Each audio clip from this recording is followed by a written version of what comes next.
Adam's. Yes. Adam's We're winding. live on telly at the minute. Oh, sorry. Yeah. It's the no-go zone, mate. Are you...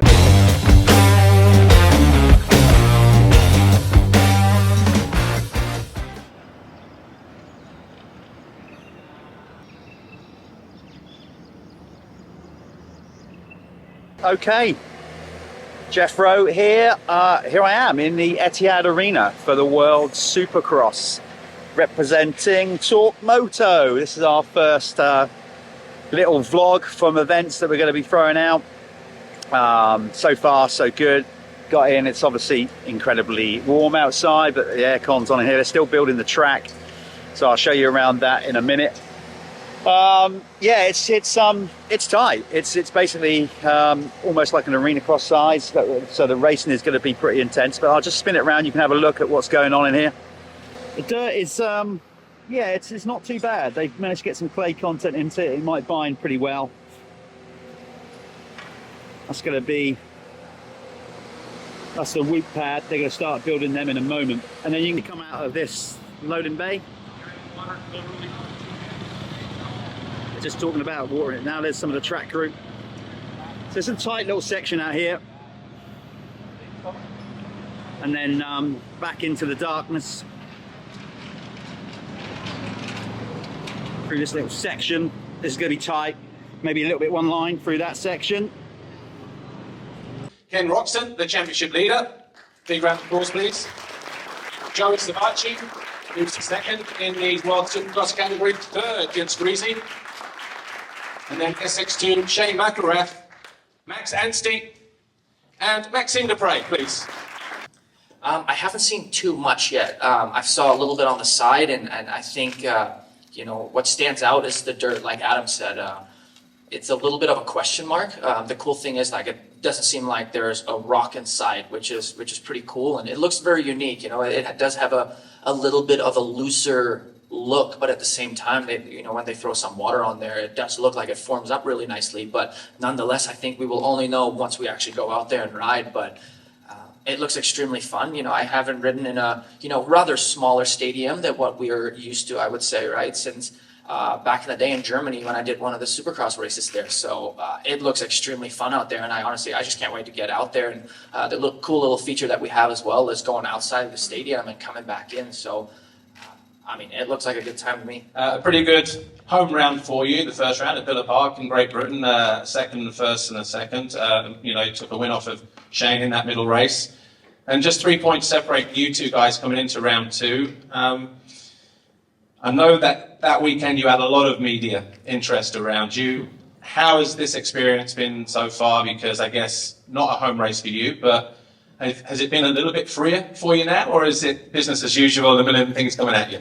Oh, it's definitely been less chaotic, but you know how it is having a home GP. I mean, I'm used to it from back in GP days, but round one and home GP, it was definitely busy, and doing all my stuff right on the World Supercross. It was I was doing everything. It was great fun. I enjoyed obviously being there in England, but now coming here, it's yeah, we're getting work done. I was actually able to come out here a few weeks ago and do some riding in the dunes and ride around the city. I rode on the F1 track, wheelie down the start straight, which was quite fun.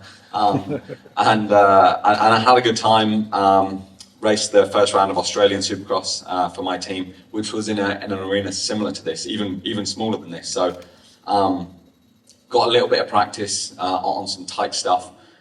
It's been a while since the Sheffield or NEC British Supercross days on 65 riding in stadiums like this. So definitely different experience for everyone, and got to be sharp and on your game. Definitely on the start. You mentioned the size of the arena, of course, racing an Australian Championship back home in an arena similar size to this. Had you been here to see this arena before you did that race? And if so, did you look at that race with a little bit more importance and think, actually, we can learn a lot from our bike, our setup, ahead of time in Abu Dhabi? Yeah, definitely. Yeah, when I was here a few weeks ago, that was before I flew to Australia. So I kind of got to scope it out and figure some things out. And yeah, the team is Supercross Supercross primarily based, and everything is about the Australian World Supercross and the US Supercross. So it's every little thing that they can do to help in that area is it's what it's all about. Hey, what's up guys? This is Ken Roczen. I've been having an amazing time here so far in Abu Dhabi, but now it's almost time to go racing at the World Supercross Grand Prix here in the Etihad Arena this Saturday. I cannot wait to see you guys here.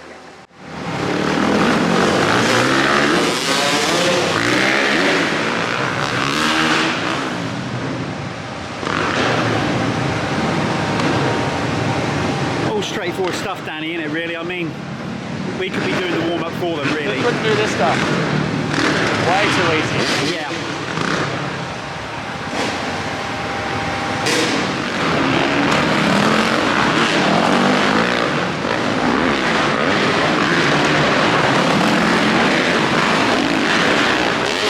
Just early days on the press run. Of course, that is not the line they'll be taking. When you get to that section there, they'll be hanking it right and out of the arena. Because it's just for the press, really, so they can turn a few laps, and they've only just finished building the whoops anyway, so they'll be up to speed later on with free practice, which I'll come out and film.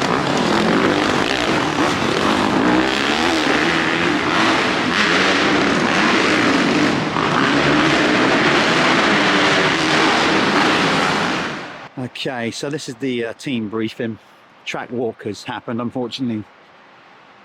I missed that because I was in a production meeting. Only 6 minutes. Well, you may come straight, instead of a red flag, come straight. I'd like to ask if no one falls off in the first turn, and we'll be all good. Okay, let's give you a bit of insight here. Because it's such a tight arena floor, they're going to be double stacking the riders, hence the 2 start grids. So qualifying's key. There's only 10 start gates. Yeah, so if you're not in the top 10 in quali, you're going to be starting back here, second row. Shouldn't imagine either of those 2 guys will be. As you can imagine, we're in Abu Dhabi. It's pretty plush. Yeah, okay. The arena is very modern, obviously. So all this goes down all the way through to stop everybody getting. That's why I offer it. There's Joseph. He's ready. He's going to be calling the FMX and hosting the show. Cam Sinclair going out to look. So they come through here. And you get an insight. It's actually the main foyer.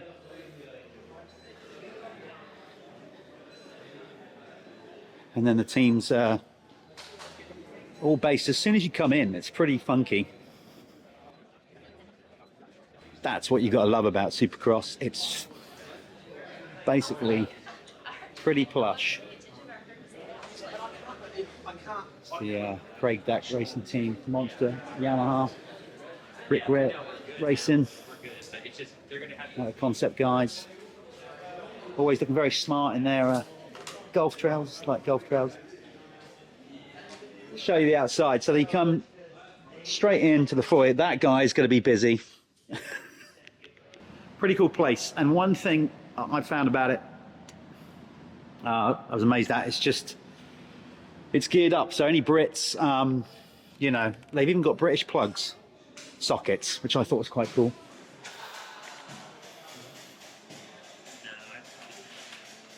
Okay, it's PMG guys, Kenny. So it's a bit spread out. Always. It's amazing how you find these Brits that just turn up anywhere. Everywhere and anywhere. You can't escape Brits. They seem to find a way into everything, don't they? Yeah.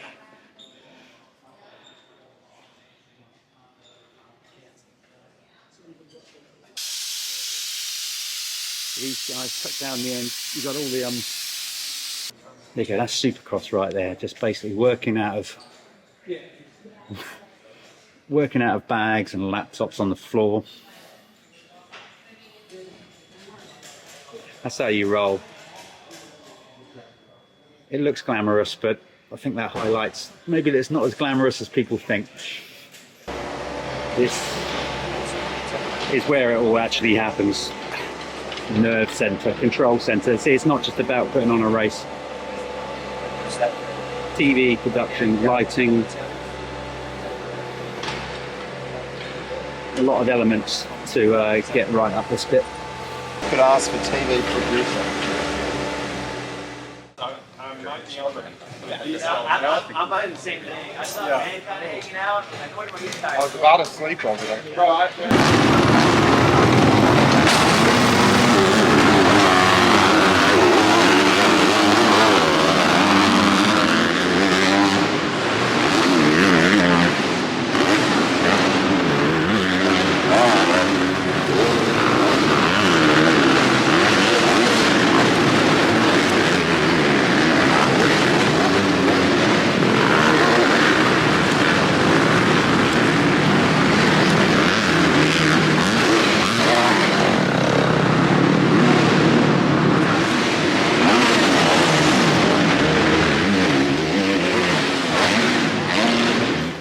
So a few changes from yesterday. You don't want to come off the side of the track because this is so, it's not even plyboard, it's so shiny. So if they go off the side of the track and light it up, they can be spinning everywhere. Some of the berms up as well from yesterday. So like a lot of tracks, once the riders go out, track changes, amendments, they've changed the entire section outside. It wasn't working yesterday, but this first corner, yeah, basically pushed it further that way. It was too tight coming in. It's 9:30 here and it is absolutely roasting, and that's not just me saying it as a bald ginger Brit. When you got the likes of Chad Reed and some of the Aussie guys saying this is ridiculously hot, it must be hot. Adam's We're winding. live on telly at the minute. Oh, sorry. It's the no-go zone, Are mate. you acting as It's red zone. Zone red. I don't know. Am I making the Are vlog? you actually being a... I'd rather be second in the amateur class I've seen than you- win something like this. You know what I mean? I've seen firsthand your arena cross, supercross skills, so I know you. Well, I would ruin the Harris fence over there. I would knock all these bales off. So you're the perfect guy to work at the event. Yeah. You know what kind I'm sure I could make the roll shutter doors wider. Over here, Yeah, you're not going to clear it. Of course you're not going to clear it. What are you thinking? a bunch of very excitable kids and parents. How for are that you? matter. A lot of excited youngsters, parents too. In fact, I'd probably say parents are probably more excited than the riders at this point. yeah, right.